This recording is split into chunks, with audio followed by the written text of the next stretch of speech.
இப்ப விஜய் அவர்கள பத்தி நீங்க பேசும்போது அவங்கலாம் என்ன சொல்றாங்க? இல்ல அவங்களுக்கும் ஓகே தான். வீட்ல எல்லாத்துக்கும் டிஎம்கே அந்த மாதிரி ஓட்டு போட்டுச்சுன்னா டிவிக்கே தான் ஓட்டு போடணும்னு சண்டை போடுறது வீட்ல அந்த மாதிரி இருக்கும் நிறைய. இப்ப சீமான் அவர்கள் தெரியும். இப்ப விஜய் அவர்கள பத்தி கொஞ்சம் கேலி கிண்டலோட பேசியிருக்காங்க. ஆமா. அணில் கூட்டம் டிவிக்கே அப்படிலாம் சொல்றாங்க. அதெல்லாம் வேஸ்ட் தான் ப்ரோ. ஃபுல்லா டிவிக்கே தான், எதா இருந்தாலும் டிவிக்கே தான் வரும். அப்படியா? ஆமா. இப்ப சீமான் அவர்கள் சொல்லும்போது டிவிக்கேன்றது எங்களுக்கு டிவி விக்கிற மாதிரி இருக்குன்னுலாம் ஒரு கிண்டலா சொல்றாரு. இது ஆமா. எப்படி பாக்குறீங்க?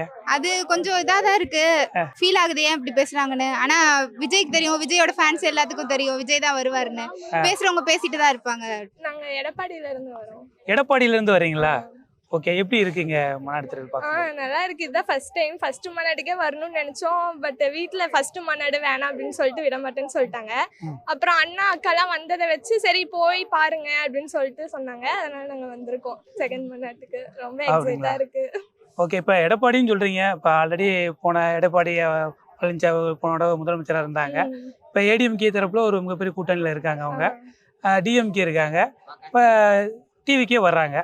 யாருக்கு வந்து செல்வாக்கு அதிகமா இருக்குன்னு நினைக்கிறீங்க? இப்ப அவங்கலாம் ஆட்சி நடத்திட்டாங்க. விஜய் இன்னும் இப்பதானே வராரு. அதனால இப்ப எல்லாரும் விஜய்க்கு ஓட்டு போட வாய்ப்பு இருக்கு. ஏன்னா அவங்கலாம் பண்ணி நம்ம பார்த்துட்டோம். ஆட்சி நடத்தி நம்ம பார்த்துட்டோம். விஜய் இன்னும் பார்க்கல. அதனால சரி இவருக்கு ஓட்டு போட்டா என்னதான் பண்ணுவாரு அப்படிங்கிறதுக்காக நிறைய பேர் ஓட்டு போடுவாருன்னு நினைக்கிறேன்.